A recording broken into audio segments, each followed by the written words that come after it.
Well, I wanted to talk about my on Saturday around 10:24 a.m. I've standing in front of the United Nations to wait for my bus uptown. 10:24, like 10:44. No, I was recording for and every time I see the United Nations building, I'm so inspired. I requested that my grandfather, the King of Spain, who still spearheads a lot of stuff at the United Nations, the flags of the United Nations, because we're not the United Nations very well. Because the United States, who carries the name United, it's not united, but all the other countries, we're not on the same page. So I request as well, my grandfather, many other world leaders have requested that the flags of every single country that stand in the poles in front of the United Nations building be taken off. It's not right. Our nation is not right. Many conflicts in the Eastern world, the Western world, and many discrepancies and many tragedies and many atrocious catastrophes and many differences that we have and due to violence, due to disagreeing with one another, or we're not united right now. So we don't feel like a United Nations. And when my dream job was always to be and work in the United Nations to work myself up or be president of the United Nations. And and Martin and Helena Lopez shut that down. The human resources director, and I'm going to tell you why.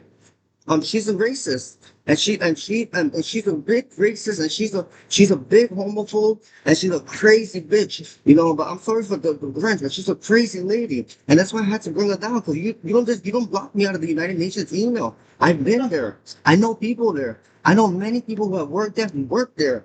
I have the reason why the United Nations is there because of the foundation of the royal families. The royal family of the United Kingdom, and mostly the royal family of Spain, has created this organization that creates peace around the world. Our main purpose is to create peace with one another for every single world. 194 countries are included, and the United Nations, and hopefully more. Um, this is not a place no more. I don't want to say that the United Nations is no more over. We don't want Vladimir Putin, President Putin there, or President Kim Jong Un from North Korea, or the President of Iran, or the President of Iraq. No matter what, no matter if you think they're doing harm or it's rumors, they're welcome. We cannot sanction and we cannot ban a member from the assembly at the United Nations anymore. This is where we come together to talk about the problems and say you're doing something wrong, or do you know something wrong is going on? This is where we battle it out and we congregate and we deliberate and we give advice to one another, to the United Nations. That's the whole purpose of the United Nations. One in 11 Lopez, when she saw my resume, she thought about a Green New Deal, saving the planet, about tree huggers, and the Republicans don't represent the principles and the missions of the United Nations. Well, you're wrong, Miss Lopez, Helena Lopez. But it's not about tree hugging. The United Nations is not a tree hugging organization. It's a North Nation. It's an organization that brings us together. The United Nations is the foundation of unity and unification. It brings the whole world, the whole globe together. Each single country.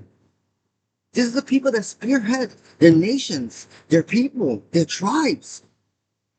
This is where they come together. Well, a country that's back gives ideas to another country that's undertaking over there. And this is the place where they see whether if we need, it's not a place to sit there and talk about liberal ideas. This is a place we talk about everything.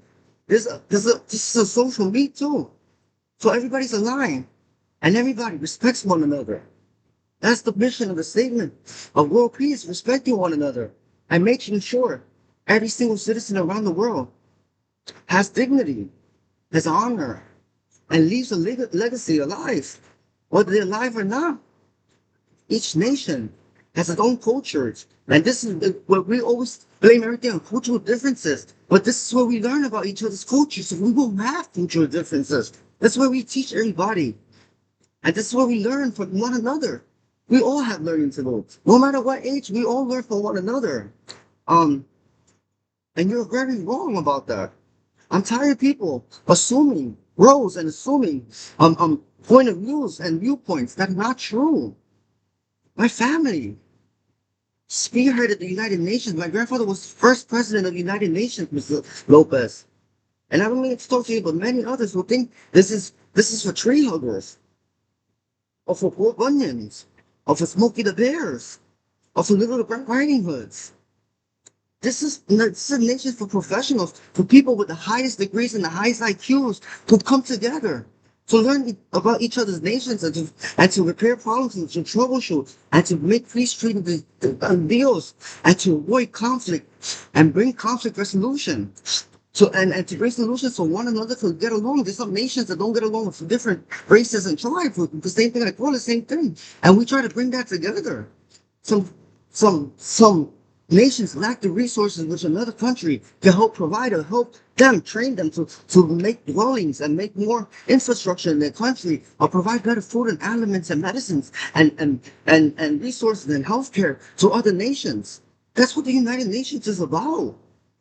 I don't know where your head was at. And then you could not, I heard your reason about hiring people in the financial and accounting department of the United Nations. Just say that you know how to speak French.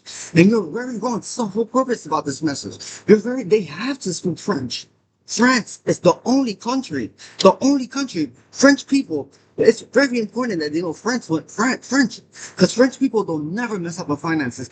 And in France, there's never been one penny, 1 cent, €1 stolen or misplaced or any discrepancy in their financial records.